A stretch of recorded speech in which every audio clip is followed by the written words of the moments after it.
commissions on the books at present. Thank you for all your hard work lately. Perhaps you two could consider taking a vacation. Amazing! Paimon never thought we'd end up having downtime in Nocry. Things were pretty hectic when we first got here. Everywhere you looked, it was either the Wild Hunt causing chaos or the Fatui stirring up trouble. It felt like this whole region was one giant slime in a barrel, ready to go boom at any moment.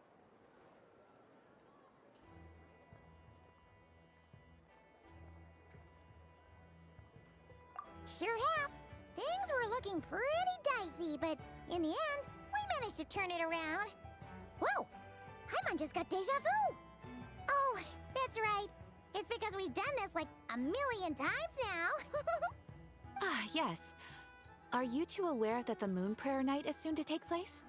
Oh, yeah! Llama told us that was coming up soon. Wait, why do you mention it, though? Do people in Nasha Town celebrate it, too? Paimon thought it was just for Moon Goddess worshippers. You're partially right. Most people in Nasha Town just see the festival as an opportunity to do business. They do not concern themselves with the religious element. The festival was first celebrated by the Frost Moon Scions. On this day, they would wear moon prayer blossoms and celebrate the birth of the moon goddess through song and dance. They would also prepare food and handicrafts and give them as gifts to others. Over time, it became Nodcry's most lively festival. Oh, sounds like fun! Great! Well, in the meantime, since Catherine doesn't have any commissions for us, let's focus on some personal business instead. When we first got here, you mentioned that this was where your spaceship landed? We didn't get to follow up on it at the time, because we got wrapped up in that whole rare situation, but now we can finally start investigating it properly. Well, there's a saying Paimon's heard around these parts, which goes, if you lift up a rock, you'll find something you weren't looking for. By that logic, you'll never find what you're looking for while you're searching, but the moment you stop looking, it'll jump right out at you. Could be worth a try though, right? Anyway, Paimon suggests we focus on other stuff we want to do for now, and just keep an ear out for spaceship-related intel as we go.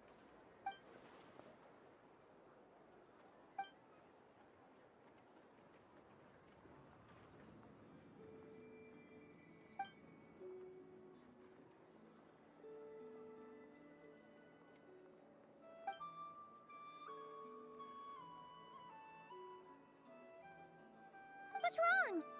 You look super serious all of a sudden. Huh? Paimon gets why you'd be concerned about Columbina, but what does the doctor have to do with anything? Oh, that's true. And now that you mention it, we're definitely overdue for a showdown with the Fatui. It is weird that he hasn't shown himself this whole time. What could he be up to?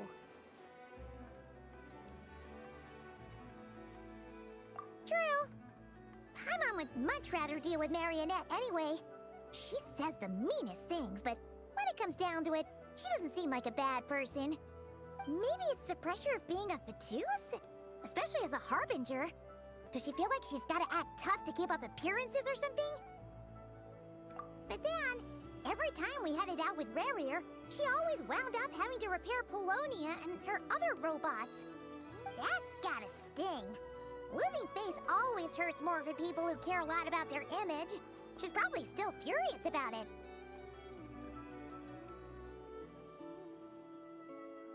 What? Relax! She's not even here! Huh? What's the matter? Oh, nothing.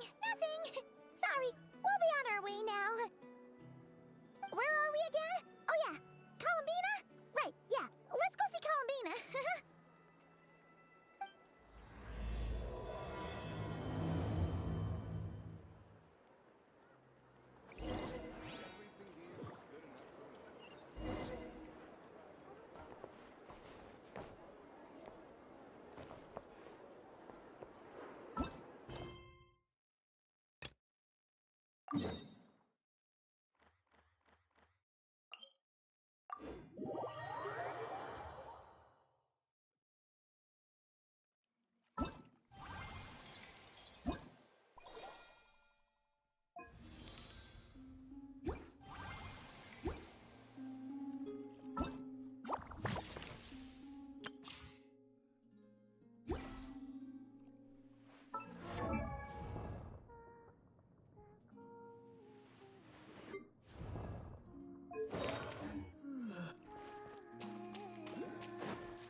Is me sitting here a rare sight? No, we just thought you'd be resting. Perhaps I would have been, were it not for the sudden arrival of some unexpected guests. Not that I consider it a disturbance. After all, you are the only ones who are free to enter. Would it not be a little unfriendly of me to lie down while we speak? I didn't realize you put so much thought into little things like that.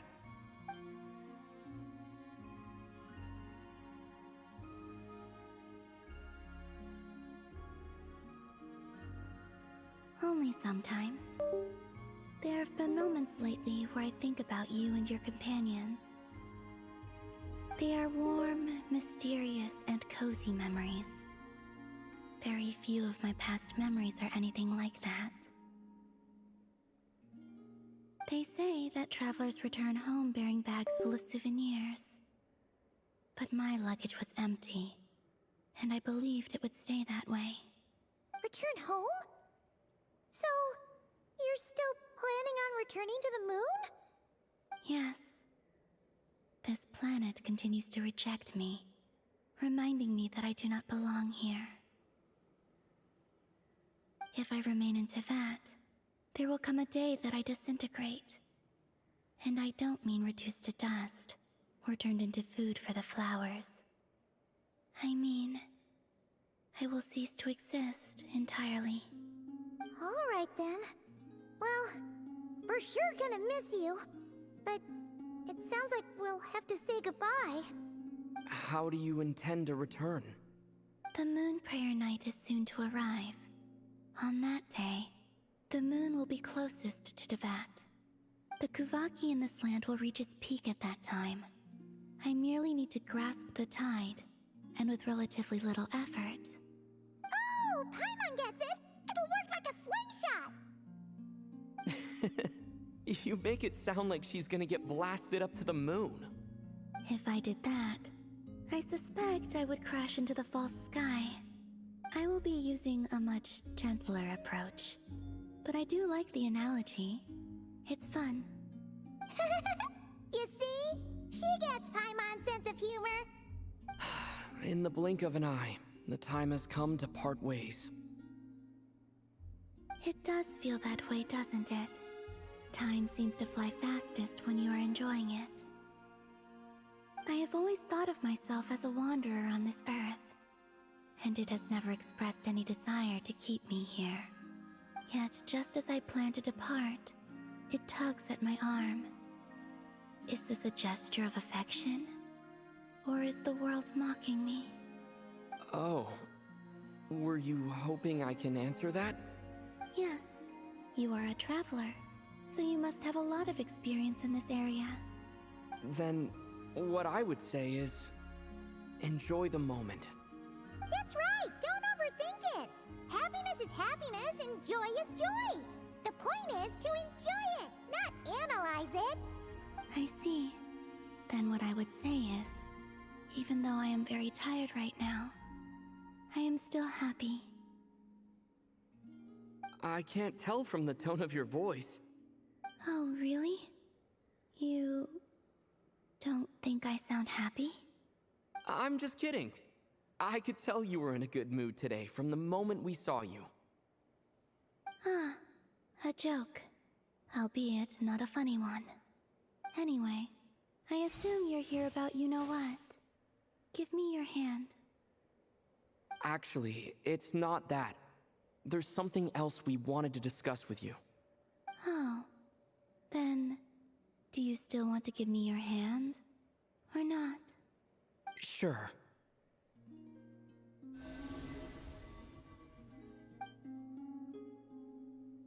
Thank you. So, I've heard that in the moon prayer nights of the past, people here would hold celebrations in the moon goddess's honor. Since you helped so much in our fight against the Rehir of Solnari, I think you deserve a farewell party before you return home. I haven't asked everyone else for their opinions on this yet, but I'd like to invite you to join the upcoming moon prayer night.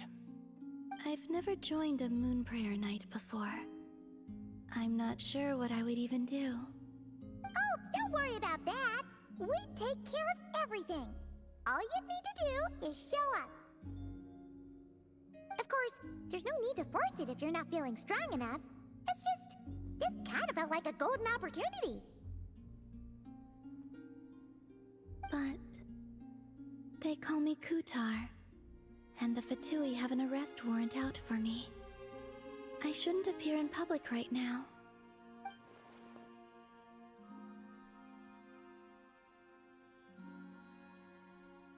I'll make it work. You have my word.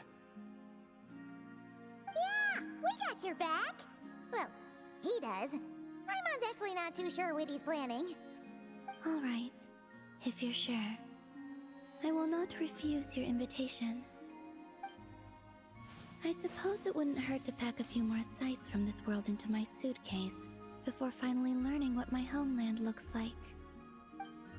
Oh, if you see Lauma, please tell her that my answer to the question she asked me is neither yes nor no. Rather, it is. There is no need. That was kinda cryptic, but sure. Guess it's between the two of you. We'll pass along the message. Bye for now!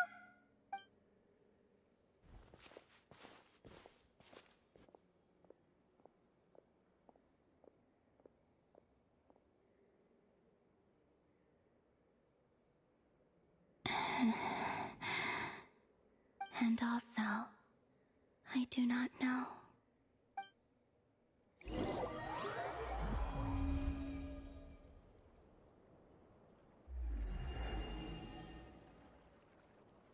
Since she's agreed to join the festival, let's go see who else wants to take part. Lauma's gotta be the person most familiar with the Moon Prayer Night. We should start with her.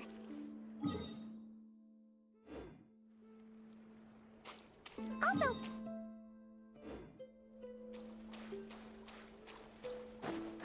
Not sure yet. I'll figure something out. what? Are you serious? And Paimon even gave you her vote of confidence back there.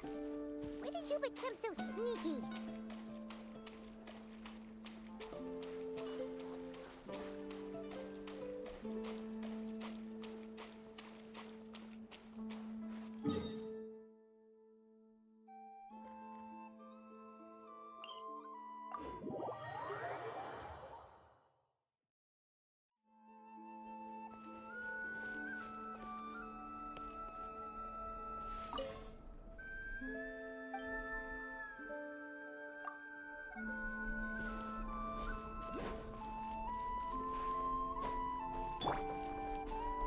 Time to go.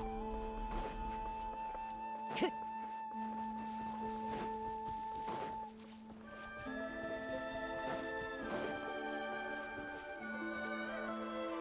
Llama! It's us! Huh? Varka? What are you doing here? Beats me. I had a bit too much to drink last night, and when I woke up, I was on Hisi Island. Mr. Varka is helping to oversee Nasha Town's preparations for Moon Prayer Night. He is here to go over some details regarding the decorations and custom cloth designs. Right, yeah, that too. What do you mean, that too? Yes, celebrating this festival is a long-held tradition here in Nodcry. On this day, the crescent moon at the top branches of the verdant crest turns into a full moon, and the moon prayer blossoms bloom with a special radiance. Our people take these to be blessed omens. It's an especially welcome event coming off the back of all that nasty business with Rare. Everyone got put through the ringer recently, and now they're looking to turn their fortunes around. The big shots in town all agree that a big, lively celebration is just what we need to rebuild people's faith in this place. No wonder Catherine said the people weren't so bothered about the religious element. That's right. It's become more of a local custom by this point. The celebrations have little to do with whether the religious stories behind this event are true or not. Even the Frost Moon Scions are eagerly awaiting the coming of Moon Prayer Night, despite now knowing that their past beliefs were founded on a falsehood. That's fair. It's a bit like the lantern ride in Liyue. It's a chance for people to enjoy themselves, not debate the existence of the Adepti.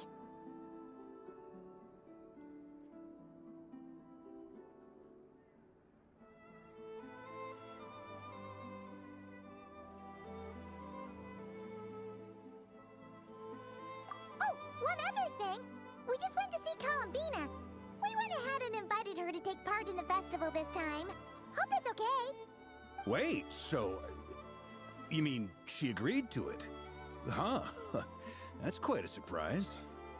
Then I suppose that she intends to return to the moon on that day. Oh, yeah! It's kind of a complicated process, but basically, it's like a slingshot. I understand. In truth, I had a feeling that she might make such a decision. Well, if Kuthar has decided to participate in the festival, we should prepare accordingly. Yeah, exactly. She was saying how it could be risky for her to show her face in public. We were wondering if there was any way we could hide her.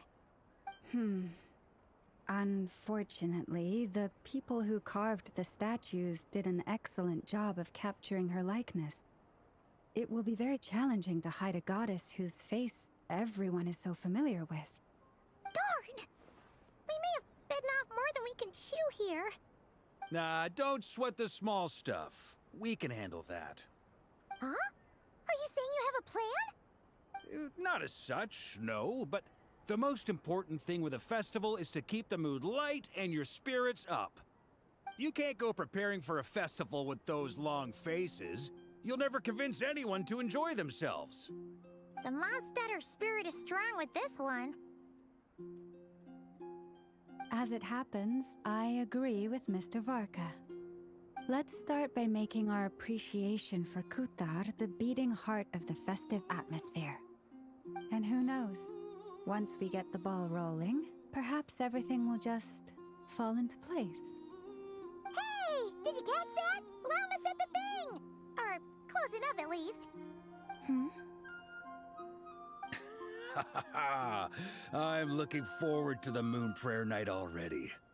We have a festival in Mondstadt called Windbloom, and you can always tell which couples are celebrating it for their first time by the smiles on their faces. Big, beaming smiles like their whole face is glowing. And I have a feeling we'll get to see that same smile on the Moon Goddess's face at this festival. Not quite the same, surely. Anyway, I'll take care of business in the city, but I'll have to leave the decor up to you and the Frost Moon Scions. No one else can capture that traditional aesthetic quite like you guys. But lastly, there's the final key element that brings the festival to life. Companionship. Before you leave, let me show you something that we've been preparing. Mr. Varka had asked to see it already, so you may as well tag along. Also, I have some further questions about Kuthar's decision.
this?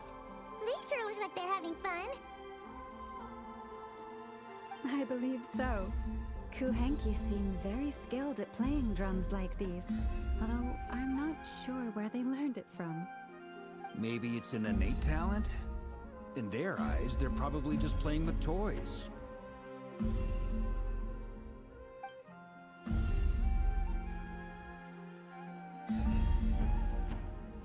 Luanatar! You wanna play too?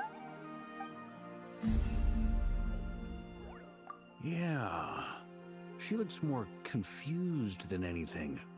Maybe we can teach her next time if we get the chance.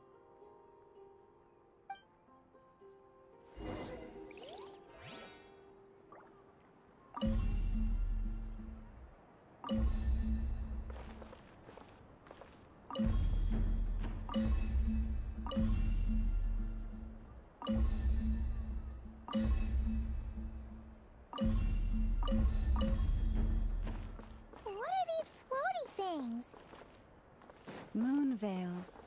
We hang them from buildings in the city during the festival. When you look at the sky through them, it creates a lovely misty effect.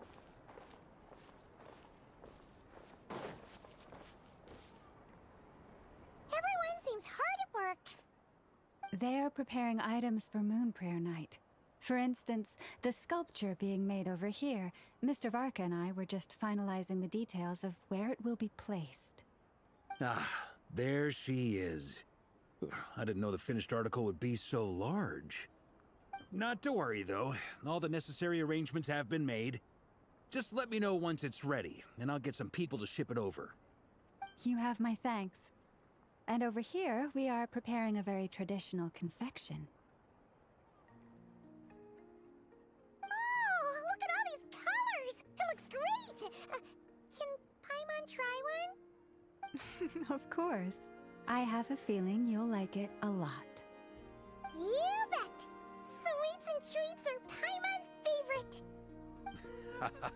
If you included those in the Feast of the Moon, I bet Paimon would have joined the Frost Moon Scions by now. There will also be verdant crests like this present in Nasha Town during the festival. The timing of Moon Prayer Night is not completely set in advance. We make a rough estimate, then observe the changes in the verdant crests and moon prayer blossoms to guide us. As such, the wait itself is a fun feature of this particular festival.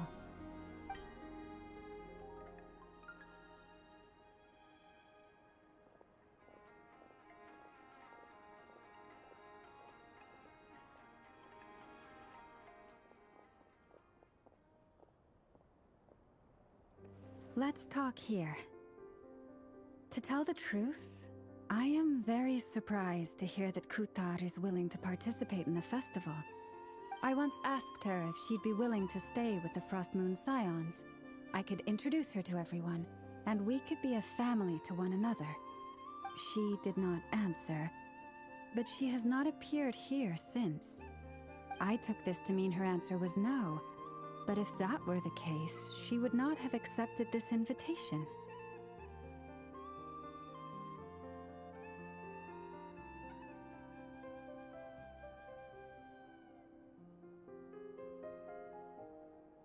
Ah. I see. Maybe she is right. Maybe the Frost Moon Scions of today no longer need a moon goddess. But my wish was not for her to come here and be worshipped as a deity. I simply wanted to offer her a place to stay. I'm sure she believes that showing herself here might invite Fatui intervention, and as such, she does not wish to cause us trouble. But what really pains me about all this is that this is her birthplace. She ought to belong here, yet no one has been able to grant her shelter. I think I'm qualified to weigh in here. When someone's about to depart on a long trip, what they need is blessings, not burdens. We should wish her the best, not make the journey harder than it already is. Anyway, she's agreed to attend, hasn't she? All we need to do is simply respect her decision. I see your point. Yes, she will soon depart after all. Our job is to leave her with some happy memories. Besides, who's to say her journey to the moon is a one-way trip? It's not like she can't come back and visit if she wants, right? Paimon agrees wholeheartedly. Festivals are all about having fun, so let's keep it simple. All right, I'm gonna head back to Nausea Town soon. Want to come with? I'm guessing you have some other folks to visit there. Sure thing, let's go! Bye for now, Wilma! Thank you all. Goodbye.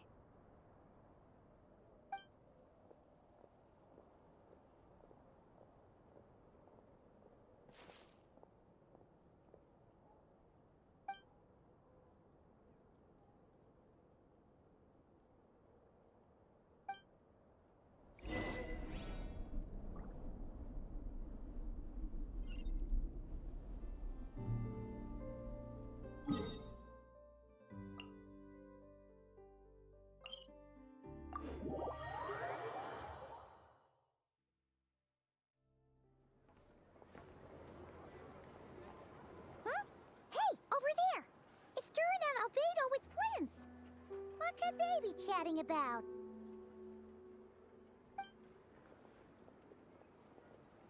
Your guess is as good as mine. Ah, Grand Master, and the Traveler and Paimon. Hello there. It's been a while. Perfect. We have some new volunteers for our investigation.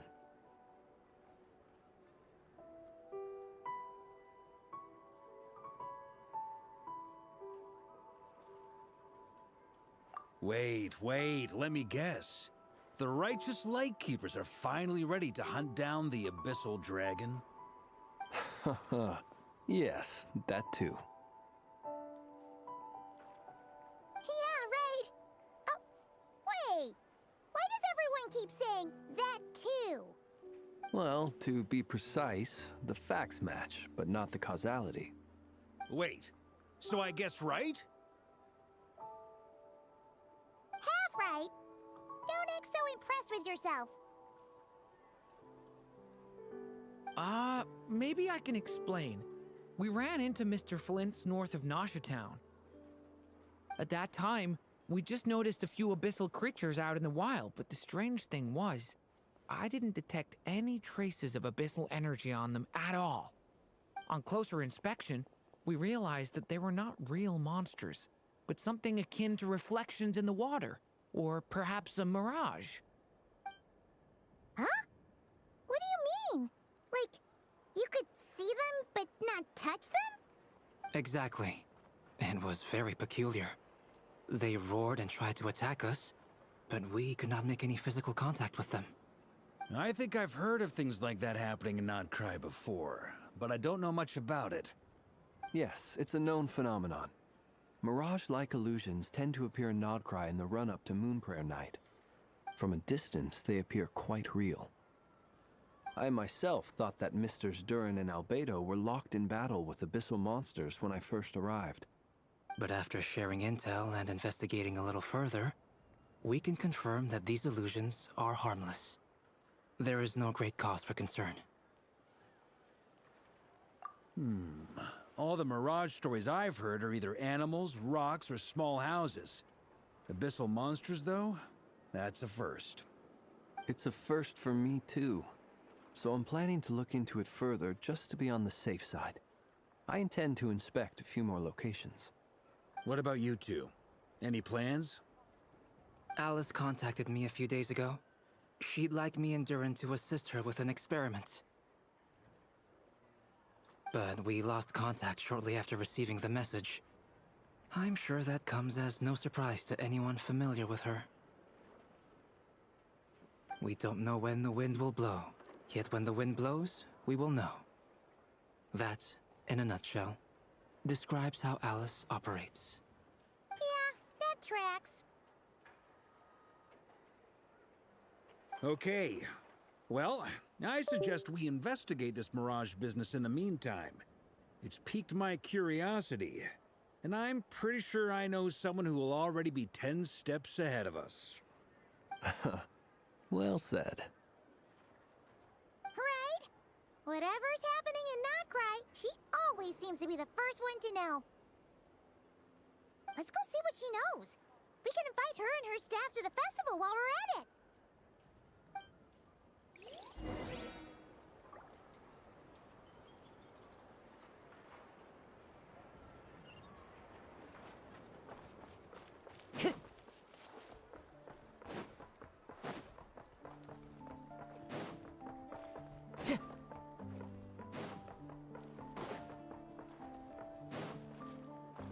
Windstrider.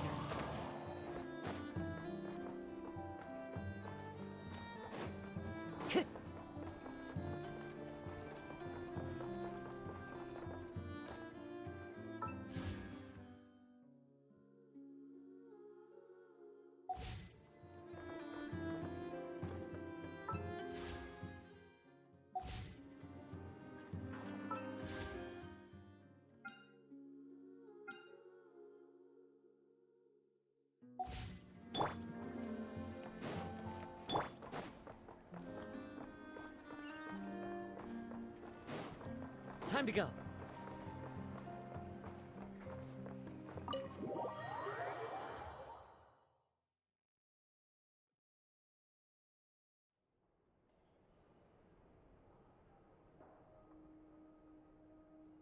You're right, I have noticed. There's certainly something a little fishy about this situation. Only a little, though. Records indicate that this phenomenon can occur in the days before and following Moon Prayer Night. That said, it has always been a rare sight in the past. The odds of encountering these phantoms are similar to looking up in the night sky, happening to see a shooting star, and managing to make a wish before it disappears. But this time, either everyone's getting lucky, or they're appearing far more frequently than usual. Yehoda's out gathering intel as we speak. In the meantime, let me check off some points of interest. First, the Abyss. The ones we saw seem to be abyssal monsters. Indeed. But we have identified one location where many more of them have made an appearance. And not just monsters, but human phantoms too. Given the scale and nature of the phantoms, it's almost as if someone's last memories are coming to life. Or perhaps the memories of multiple people. Oh. So you mean the phantom monsters are hunting down the phantom humans? Exactly. The phantoms can interact with each other, but we have no means of intervening.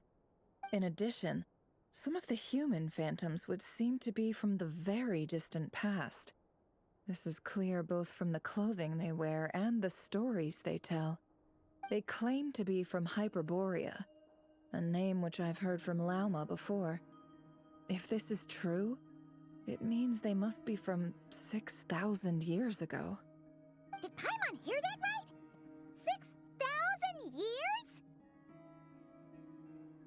It sounds like this merits further exploration. That'd be a big help. I'll leave it with you, Albedo.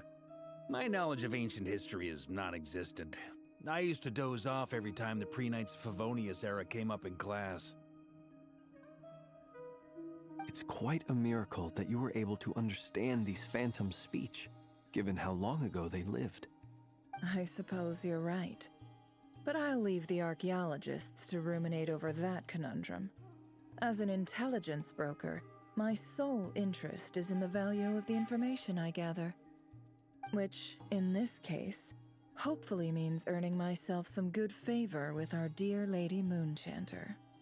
So calculating. Whew, this intel broker logic always catches Paimon by surprise. Sounds to me like we could split the work up. I think the abyssal phenomenon is best left to Albedo, Flints, and me. Agreed. It coincides with my duty as a lightkeeper. For my part, I'd like to understand the Abyss better. Even a little knowledge would go a long way. This is certainly a rare opportunity to study the Abyss. But even rarer, perhaps, is the chance to make contact with the Ancients. The Curatorium will take the lead on investigating the Hyperboreans. We put in the work to learn what we know so far. It seems only fair that we get some quantity of exclusive intel. That just leaves our trusty team of 2 unassigned.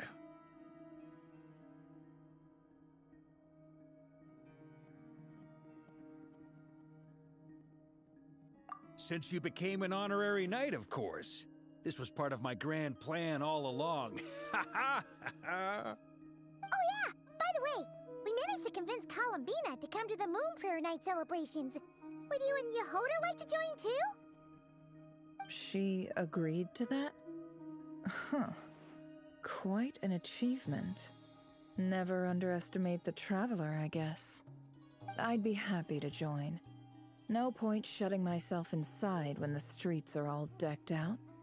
I doubt any clients will be visiting during the festival in any case. And Yehoda loves a party, so I'm sure she'll jump at the opportunity. No. No! No! No! No! No! No! No! No! Way to contradict me in front of... Wait! No, that's not what I have bad news, boss!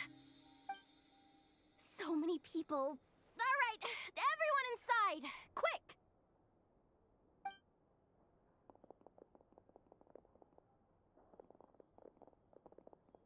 This is gonna sound crazy, but hear me out. I saw one of those phantoms at Star Sand Shoal, and it was some sort of flying ship. Like a spaceship? That's gotta be the one you came to Tibet in. You said you saw the same thing through the moon marrow, right? Huh? You already know about it? Ugh, I thought I was gonna blow people's minds. Turns out I'm the last to find out. Wait. Back up. You came here in a spaceship? Now my mind is blown! What's it like on the inside? Was it like flying through space? I want to know everything! Yep, exactly. Huge discovery. You're the best. Second best intel broker in the world. After your boss, of course. Wow. Really? Well, I don't know if I'm all that, but... I guess that decides where we're heading next. Come on, don't look at me like that. I know the spaceship doesn't have anything to do with me, but you don't want to leave me as the only one twiddling my thumbs, do you? Please? Fair enough. You can tag along. In that case, let's meet back here to discuss our findings once we're done. I wish everyone a productive investigation. You too.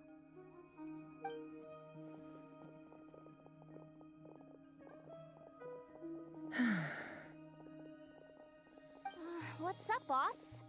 Aren't we gonna head out? Tell me, Yehoda, when did the Curatorium start giving out intel for free? Oh, sorry, boss.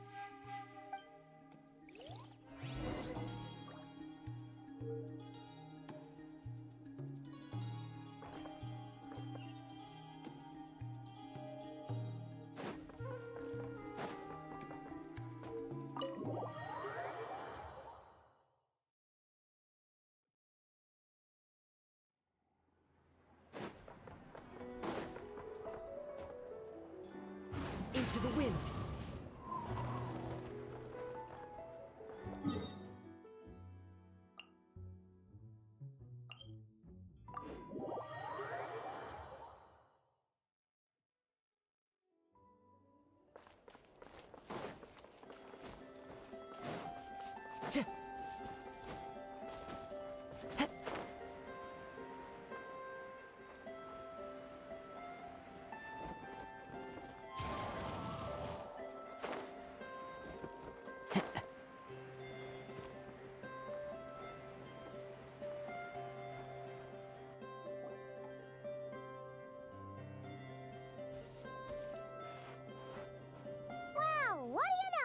Yehoda was right on the money.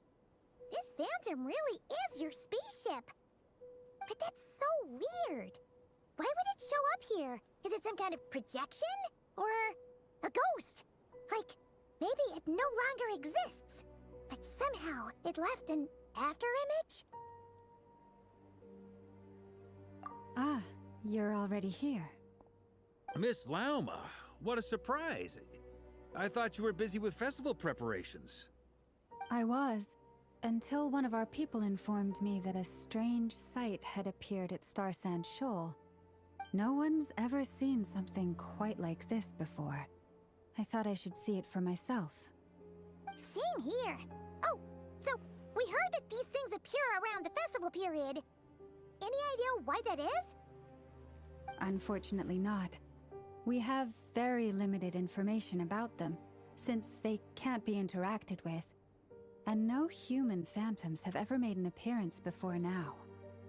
The most we've been able to deduce is that these sightings appear to be connected to the increase in Kuvaki energy around this time. Yeah, seems like that's all we can do. This is all so confusing. Allow me to lend you a hand.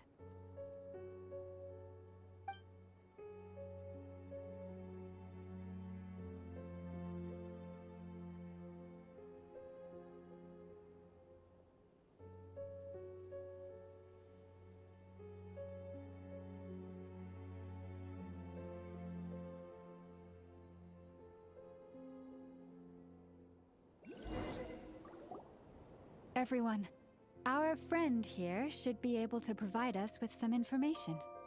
Is that a phantom Rhymehorn deer? I've heard about how the Frost Moon Scions live in harmony with the animals and can even communicate with them.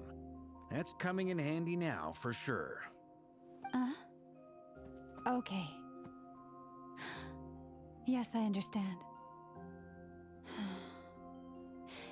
Then how about this?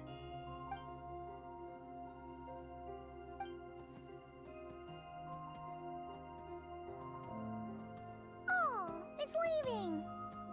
It appears to share our curiosity about this giant spaceship, so I asked it if it wouldn't mind investigating along with some friends. In return, I told it about some nearby spots where the wild fruit grows abundantly.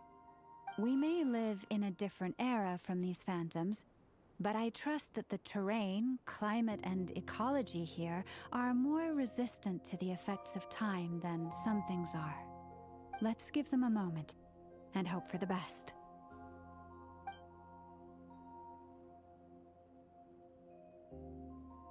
All back together? Must have been a lot of fruit. Indeed. Now let me ask them some questions.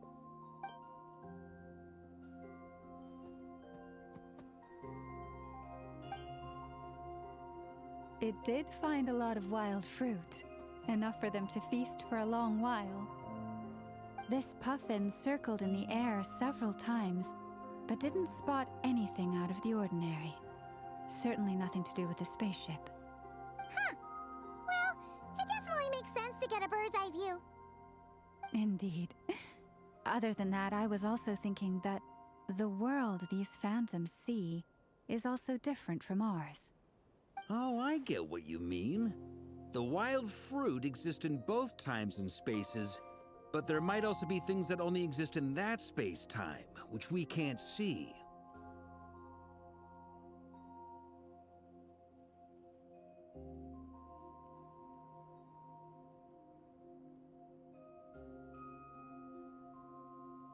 Good point.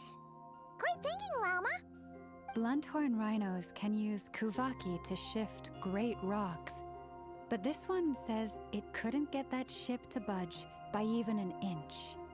The sniffer mole tried too, but despite being a skilled digger, it could not get through.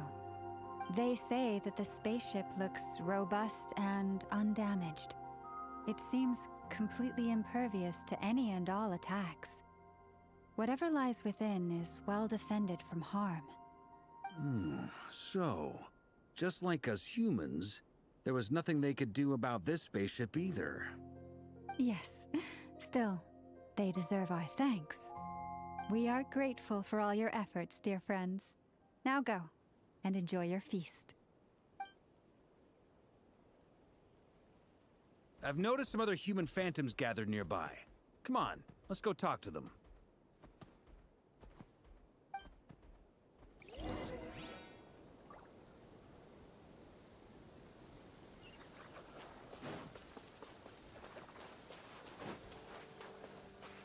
Taking a stroll in the middle of... What is this thing? I've never seen it move, and there's no way to get inside. Goodness knows. My grandpa says it's been sitting here at least since his grandpa was still alive. What about his grandpa? Did he say anything to your grandpa's grandpa about it? Huh? I don't know. In all likelihood, it was here back then too. Hard to imagine something this huge could move.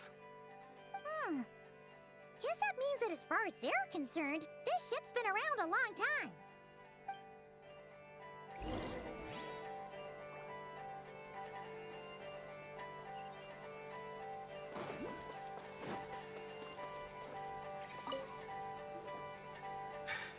Come on, brothers. If we can get even a small chunk off of this thing, it's gotta be worth a fortune. Today is the day we strike it rich. Huh? You mean Paimon? Yes, brother, I shall join you. Let's make our fortune. We should go with them. What the? This thing is crazy tough. I can't even scratch it. What's it made of? Sorry, brother. Looks like we'll have to seek our fortunes elsewhere. Enjoying yourself? I was just seeing if I could influence this phantom's perception by playing. But nope, no dice.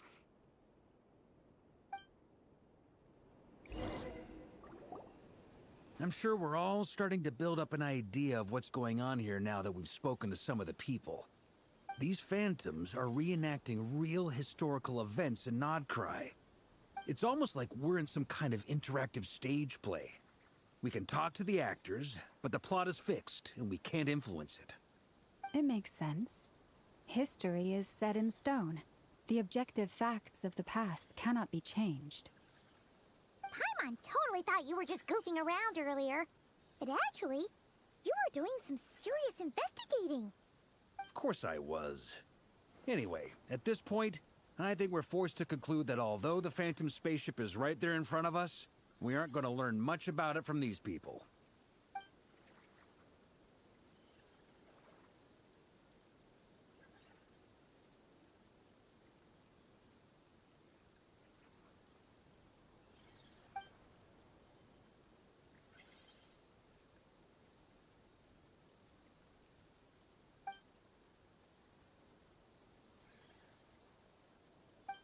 Don't be discouraged. If nothing else, this is proof of the ship's existence. And think about it. So many people tried to hack their way inside, but no one could get the door open. It's made of very tough material. To me, that says that we'll either find the ship itself or the story behind it. It's just a matter of time.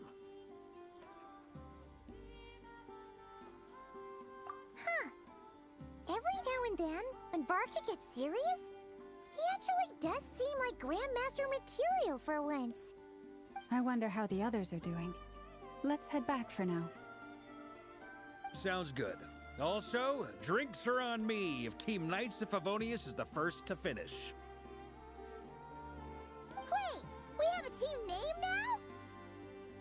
Am I in Team Knights of Favonius as well? You're very welcome to join. We've even got a cathedral ready for you.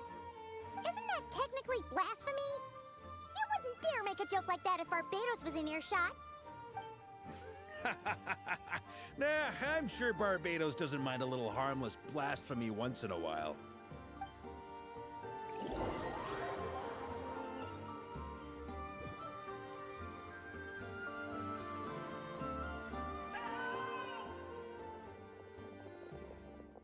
Oh, no! Get away! Oh.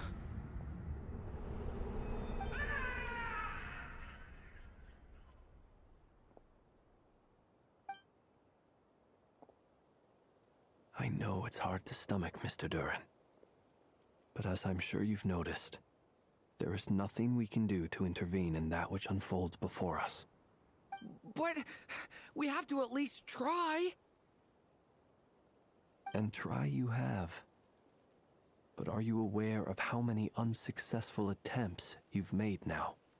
I wasn't keeping count. I'm afraid this is the 39th failure so far. Or the 5th if we're only counting this particular victim. There are no indications that these phantoms may be altered in any way. You seem to have calmed down a little. I'll make us a fire. You should rest and have some water.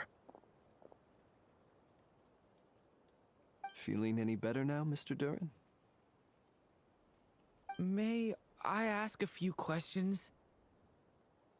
Be my guest. What exactly are we witnessing here? What happened to those people? My guess would be that we are seeing Nodcry during the Conrian Cataclysm. Would that be accurate? Conria. That is correct. As you know, once the Abyss senses even the tiniest crack, it floods in and spreads like wildfire. There was a time in the distant past when it permeated all of Nodcry, causing immeasurable harm. The people paid a terrible price to heal this land. Then, 500 years ago, the whole of Teyvat suffered an abyssal disaster. Once more, Nodcry was dealt a devastating blow. I see. In the face of the abyssal onslaught, all were like grains of sand tossed around by a tidal wave. Be they human, fae, or god. The moment you witnessed is but one drop in a whole ocean of catastrophe. All right. I guess that answers my second question, too. I wanted to know why there's nothing I could do to help them, and that's because what we are seeing is history. That would be my guess as well. As I understand it, history and fate are not all that dissimilar. The latter may be unseen to us, but both are immutable. Yes. Fate was determined long, long ago. I still have a couple of other questions for you, Mr. Flint's. You mentioned more than one abyssal disaster that has struck this land in the past. How can you be sure that what we're seeing is from the Conrian incident? And also, how are you able to stay so calm when you're talking about these events? From everything I know about you, you're not cold or ruthless, and you're not indifferent to the suffering of others. Alas, I am forced to show my age. I must be 600 or 700 years old by human measure. Wait, so you... One is not easily moved by history when one has witnessed the truth firsthand. I'm sorry. You needn't apologize. Your passion is a good thing to have. Treasure it, because someday you may find it in terribly short supply. Now, at the risk of offending you, I have a question in return. Your curiosity toward the Abyss, is it born from hatred or because you sense its call? I only ask because I kept a fragment of Rarir's body in my lantern for a short time. Specifically, his heart. So I know what a burden it can be to carry the Abyss with you. And I hear its power growling from somewhere within you. In my eyes, your mere existence is a miracle. My honest answer is... I don't know. I don't think I have the confidence to say for certain. What I will say is the Abyss is not the only issue that haunts me. Even before I became who I am today, the question dogged me constantly. Should I even exist at all? My doubts remain unresolved. But when we fought Rarir, something became a little clearer to me. Sometimes it is the darkness within us that allows us to achieve the impossible. I certainly got the sense from your 39 attempts that you were trying to achieve the impossible.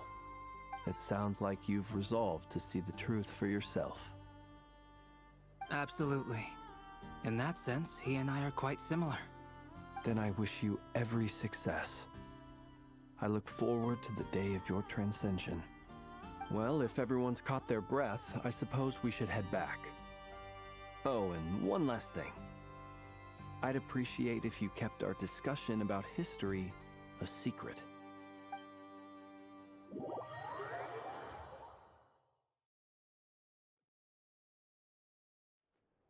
Incredibly, our separate investigations led us all to the same conclusion.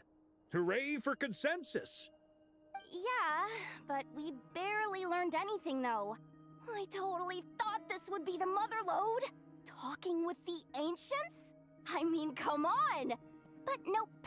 All we got was useless snippets of conversation. And all this stuff about moons and hyperopia. What a load of baloney. Seems like people back then had a few screws loose. I understand your frustration. We found the same issue. Each phantom only showed a very brief moment in time. There isn't much value to be found in these miscellaneous fragments of a civilization's history, no matter how glorious it may have been. If there's a silver lining, it's that these phantoms are harmless to the present reality. They shouldn't get in the way of the festivities. Paimon agrees. And not just because it's the first thing she understood in this whole conversation. You look disappointed, Nefer. Is something the matter? What do you think? We all worked our tails off, but the only one to gain anything from it was you, Lady Moonjanter. Well, please do share the Hyperborean records with me. I will gladly inscribe them in our people's documents. Oh, duh! Yeah! That was it! Hyperborea! Hyperborea. I'm serious. Only an expert in the Frostmoon Scions and their history can turn these records into valuable research material. The alternative is to let them gather dust on the Curatorium's storage shelves until the pages turn yellow. Nefer, you're wise enough to know that cooperating and sharing the profits is the best course of action here. Well, that goes without saying. Sure, let's do that. Huh? But didn't you say we aren't supposed to give out intel for free? Sorry. Shutting up. Shutting up. Now is not a good time to push Nefer's buttons. Anyway, back to Moon Prayer Night.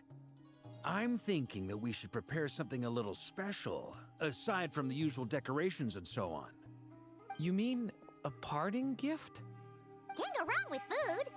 Although, does food go bad on the moon? Perhaps a lantern would be a better choice. It might be dark up there. It could prove difficult to light a lantern on the moon. Magical stones might serve that purpose better.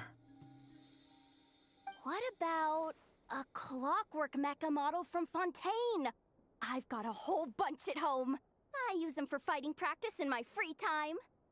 None of these sound like things she would be even remotely interested in. But we don't interact with her enough to know what she likes. Yeah. It would really save us the guesswork if someone could find out what she's into. Wait, what the? Traveler? They're all looking at you.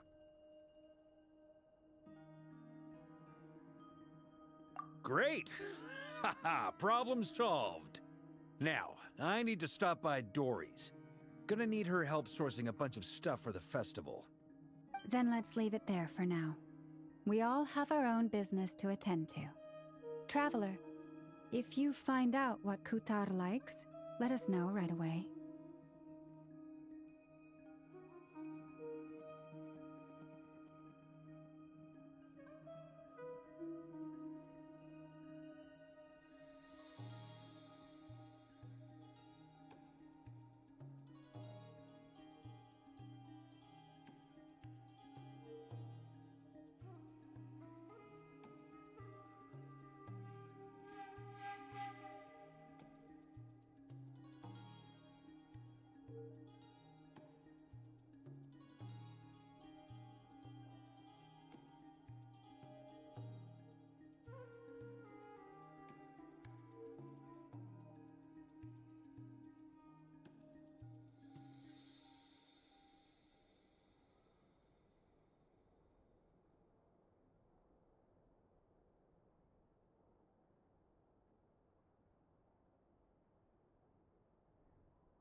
Is something the matter? I'm fine. It's just... I'm still feeling a little rattled after witnessing the horrors of the Abyss. But it's okay. This is something I have to work through. I'll be alright. Thanks for your concern. Well, don't put too much pressure on yourself. If you ever feel like something's wrong, physically or mentally, we're here to talk. Come on. Stop treating me like a kid.